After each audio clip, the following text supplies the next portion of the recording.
ताजमहल का असली नाम तेजो महल है और इसके नीचे बने 22 बंद दरवाजों में भगवान शिव का शिवलिंग और कई देवी देवताओं की मूर्तियों से बना गर्भगृह है।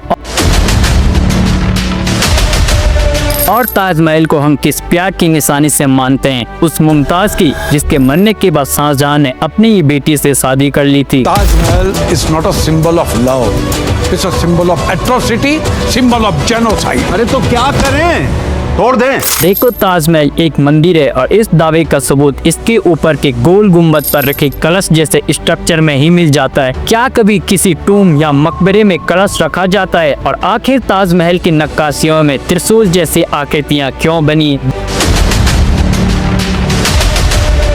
देखो, ये सारी बातें कही हैं उन हिस्टोरियंस की और उन लोगों की जिनका ये मानना है कि ताजमहल कोई महल नहीं बल्कि एक शिव मंदिर था। उनके मुताबिक ताजमहल को मुमताज के प्यार में शाहजहां ने नहीं बल्कि राजा परमदीप देव ने शिव टेम्पल के रूप में बनाया था, जिसे शाहजहां ने तुड़वाकर कब्र में बदल दिया। ये शिव मंदिर के निशान आज भी ताजमहल के नीचे बने उन 22 बंद दरवाजों के पीछे छुपे हुए हैं। अब आखिरकार इस दावे में कितनी सच्चाई है? क्या सच में हमें ताजमहल का गलत इतिहास पढ़ाया गया है? आखिर ताजमहल एक कब्र है या फिर एक प्राचीन शिव मंदिर जिसे प्राचीन काल में तेजो महल कहा जाता था?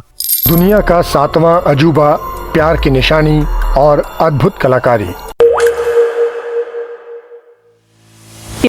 के सन्नाटे में यमुना के ऊपर धुंध तैर रही थी और उसके बीच सफेद संगमरमर की ये इमारत किसी सपने की तरह चमक रही थी। चांद की रोशनी उसके गुंबद पर फिसलते हुए नीचे के हिस्से पर ठहर गई, जहाँ भारी लकड़ी के दरवाजे सदियों से बंद पड़े हैं। इन्हें 22 कमरे कहा जाता है और ऐसा माना जाता है कि इनके नीचे कोई रहस्य दफन है। कुछ लोग मानते हैं कि इन दरवाजों के पीछे छुपी हुई हैं भगवान शिव की प्राचीन मूर्तियाँ, जबकि कुछ लोगों का ऐसा दावा है कि ये महज रख रखाव वाले कमरे हैं। सवाल यही है कि आखिर इन कमरों में ऐसा अगर कुछ खास नहीं तो फिर इनको बंद करके क्यों रखा गया? और आखिर इनके पीछे क्या छिपाया गया? और आखिर कैसे हुई थी ताजमहल को शिव मंदिर कहने की शुरुआत? कहानी शुरू होती है उन दावों से जिन्होंने पूरी दुनिया का ध्यान इस इमारत की ओर खींचा। 1989 में एक लेखक पी.एन. ओक ने एक किताब लिखी थी, ताजमहल द ट्रू स्टोरी। उसके अनुसार ये कोई मकबरा नहीं था बल्कि भगवान शिव का मंदिर था, जिसे प्राचीन काल में तेजो महल कहा जाता था। उन्होंने इस बात का दावा किया था कि ये मंदिर 12वीं सदी में राजा परमदीप देव ने बनाया था और बाद में मुगलों ने उसे मुमताज महल के नाम पर अपना मकबरा बना लिया। ओक के अनुसार ताजमहल सब तेजो महल का ही बिगड़ा हुआ स्वरूप है।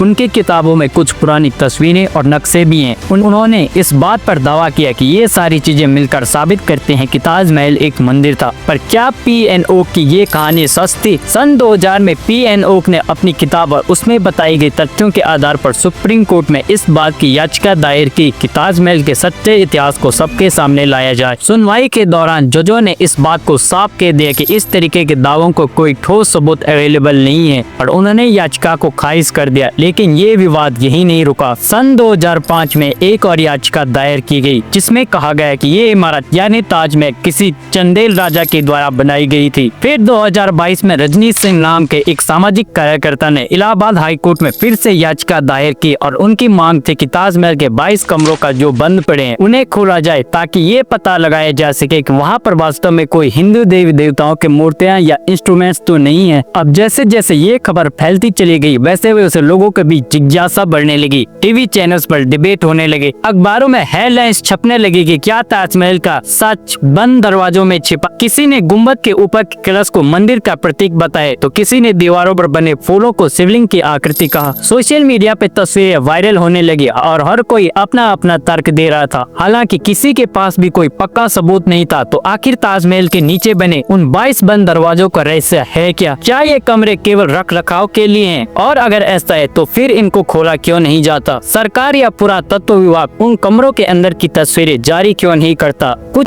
फिर भी हर दशक में ये विवाद दोबारा से जिंदा हो जाता है।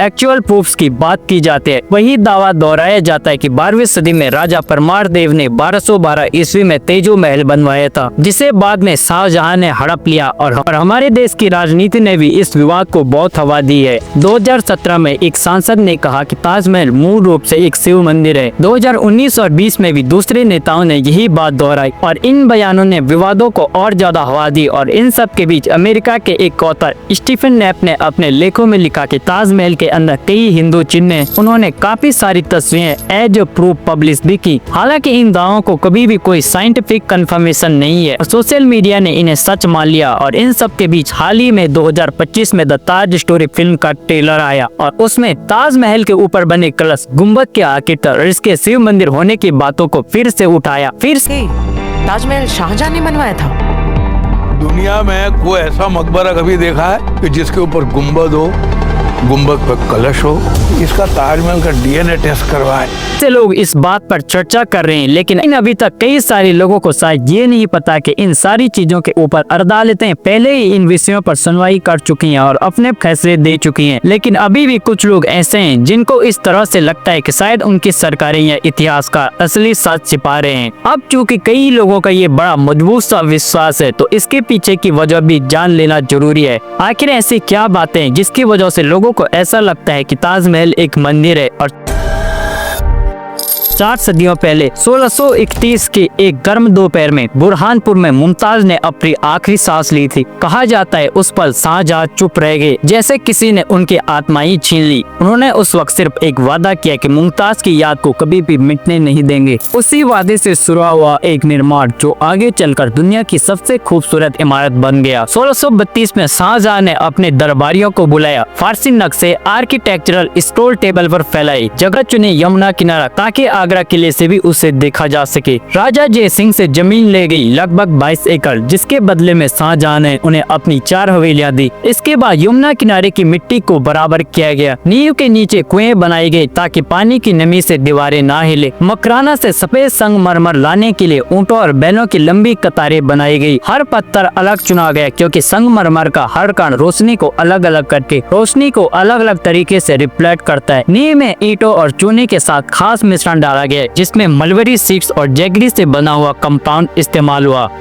इसके अलावा डॉक्यूमेंटेड हिस्ट्री ये कहते हैं कि ताजमहल के मुख्य ढांचे के निर्माण में लगभग 22,000 मजदूरों और कारीगरों ने हिस्सा लिया था। ताजमहल का 4 बाग डिजाइन फारसी पैराडाइज गार्डन से लिया गया था। इसमें पानी की धाराएं चारों दिशाओं से बहकर बहती हैं, जिन्हें इस्लाम में जन्नत यानी स्वर्ग की 4 नदियों का डिपिक्शन बताया गया है। इसी तरह लगातार कई सालों तक काम चलता रहा और फाइनली 1633 में ताजमहल का मुख्य निर्माण पूरा हुआ। लेकिन सजावट और बगीचे के काम में 10 साल और लगे। ये बातें किसी कहानी या किसी किताब से नहीं बल्कि हिस्टोरिकल रिकॉर्ड से मिली है। मुगल इतिहास के ग्रंथों में ताजमहल का निर्माण का विस्तृत डॉक्यूमेंटेशन मिलता है। बादशाहनामा और पतशाहनामा में शाहजहां के दरबारी इतिहासकार अब्दुल हमीद लाहौरी ने लिखा था कि ये इमारत 1632 से 1653 के बीच बनाई गई और इसमें लगभग 32 लाख खर्च हुए। राय सिंह के वंशजों से यमुना किनारे की जमीन खरीदी गई, जिसकी रिसिप्ट आज भी बीकानेर आर्काइव्स में मौजूद है। इसका मतलब संक्षेप में ताजमहल मंदिर था या नहीं, इसका कोई भी प्रत्यक्ष प्रमाण नहीं है, लेकिन इसके मकबरे होने के ठोस सबूत भारतीय इतिहास में दर्ज हैं। लेकिन एक सच्चाई ये भी है कि इतिहास को बदला भी जा सकता है, मैनिपुलेट भी किया जा सकता है, डॉक्यूमेंट्स को नष्ट किया जा सकता है। भारत के कई हिस्सों में मंदिरों को तोड़कर मस्जिदें या अन्य ढांचे बनाए जाने के कई उदाहरण मौजूद हैं। लेकिन क्या ये सच है कि ताजमहल उन्हीं में से एक है? शायद हम अपने मन में इस सवाल का जवाब पहले से ही जानते हैं, लेकिन असली सवाल अब ये है कि ताजमहल से जुड़ा हुआ ये विवाद बार बार क्यों उठ खड़ा होता है? आखिर क्यों बार बार ये बहस चालू हो जाती है कि ताजमहल एक मंदिर था या मकबरा? क्या इसका फायदा ताजमहल पर फिल्म बनाने वाले प्रोड्यूसर और एक्टर्स को होने वाला है या उन लोगों को जो इतिहास या धर्म की बहस के जरिए लोगों के बीच मतभेद और वोट बैंक खड़ा करना चाहते हैं? देखिए, आप ये बात बहुत ही अच्छी तरीके से जान लो कि कोई भी सच्चाई पत्थरों के नीचे दबी नहीं रह सकती। असली सच, असली रहस्य हमारी सोच में दबा है और यहीं पर इतिहास और विश्वास बार बार टकरा जाते हैं। सदियों पुरानी ये इमारत अब रिलीजन, पॉलिटिक्स और एंटरटेनमेंट की रणभूमि बन चुकी है। पहले ही सोशल मीडिया पे लोग 2 हिस्सों में बटे हुए हैं और अभी रिसेंटली इसी टॉपिक पर जो मूवी आई है द ताज स्टोरी, उसको लेकर अभी 2 राय भी बनी हुई है। कोई इसे प्रोपेगेंडा मानना है तो कोई इसे अपना सच्चा इतिहास मुझे पता नहीं क्यों, लेकिन ऐसा लग रहा है कि इन सभी चीजों को पीछे केवल एक ही कॉन्सेप्ट है कि भावनाओं के साथ खेलो और पैसा कमाओ। आपने ध्यान दिया होगा कि पिछले कुछ समय से भगवान के ऊपर कुछ ज्यादा ही मूवीज बनने लगी हैं। भगवान को बेचा जा रहा है, कोई रामायण बना रहा है, कोई आदि पुरुष बना रहा है, कोई हिंदू देव देवताओं या पुरानी माइथोलॉजी का रेफरेंस लेकर फिल्में बना रहा है। हालांकि इसमें कुछ गलत नहीं है, लेकिन एक बात ध्यान देने लायक जरूर है कि जब से द कश्मीर फाइल नाम की फिल्म हिट हुई है, तब से केरला स्टोरी, बंगाल पाकिस्तान फाइल्स जैसी कई फिल्में आ चुकी हैं जो बार बार एक धर्म विशेष को या कहें तो विशेष धर्म को ही अपना निशाना बनाती हैं। ये फॉर्मूला भी काम कर रहा है। जितना बड़ा विवाद होता है उतनी ज्यादा कमाई होती है, उतनी ज्यादा फिल्म की चर्चा भी होती है, और हो सकता है कि ताजमहल के ऊपर बनी जो फिल्म है वो भी इसी रास्ते पर चलने के लिए बनाई गई हो। वरना 2013 से पहले भी भारत में हिंदू थे, धर्म थे, ताजमहल भी था, फिल्में भी बनती थी, लेकिन तब तक कभी भी किसी फिल्म ने या फिल्म बनाने वाले ने इस मुद्दे को छूने की कोशिश तक नहीं की, ना किसी अभिनेता ने, ना किसी प्रोड्यूसर ने। क्योंकि देखो, सच क्या है ये कौन जानता है? क्या फिल्म बनाने वालों ने, इस बात पर चर्चा करने वालों ने खुद वो दरवाजे खोलकर देखे? नहीं, मैं यहाँ पर किसी धर्म या किसी व्यक्ति के बारे में कुछ नहीं कह रहा। मैं बस एक फैक्ट बेस्ड बात बता रहा हूँ कि इतिहास इस बात का गवाह है कि हर युग में एक सत्ता ने अपनी पहचान के लिए दूसरे की आस्था को कुचला है। कभी मंदिरों को गिराकर मस्जिद बनाई गई, तो कभी मस्जिदों को गिराकर मंदिर बनाए गए। धर्म का इस्तेमाल हमेशा से शक्ति प्रदर्शन और डोमिनेंस के लिए किया गया,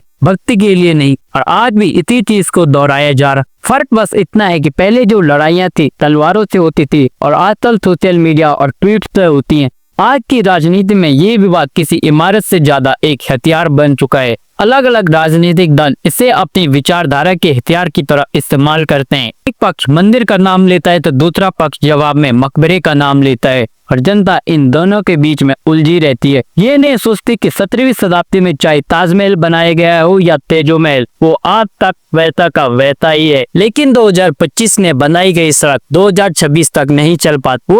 वोट बैंक ने देखो इतिहास को दो टुकड़ों में बांट कर रख दिया है। एक पक्ष कहता है कि ताजमहल हिंदू संस्कृति का अपमान है, दूसरा पक्ष कहता है कि ये दुनिया की 7 अजूबों में से एक है, इसे धर्म के चश्मे से देखना मूर्खता है। लेकिन सच्चाई ये है कि दोनों पक्ष ताजमहल से नहीं, उससे जुड़ी लोगों की भावनाओं से खेल रहे हैं। फिल्म इंडस्ट्री के लिए ये बात विवाद भी एक बहुत सुनहरा मौका है, और फिल्म मेकर्स को शायद सच की उतनी फिक्र ना हो जितनी उन्हें अपनी प्रॉफिट की होगी। जितना ज्यादा विवाद होगा उतने ज्यादा टिकट्स बिकेंगे, और दर्शक जो खुद कंफ्यूज और क्यूरियोसिटी के बीच में फंसा हुआ है वो इस खेल का सबसे आसान शिकार बन जाता है। असल में ताजमहल का सच पत्थर या इतिहास की किताबों में नहीं, बल्कि उस बहस में दफन हो चुका है जिसे हम रोज सोशल मीडिया पे दोहराते हैं। और अब सवाल आपसे, क्योंकि आप भी ये मानते हैं कि ताजमहल एक तेजो महल शिव मंदिर था, तो क्या इस सवाल के जवाब से आपका या मेरा या इस देश का भविष्य बदल जाएगा? बहुत बहुत धन्यवाद।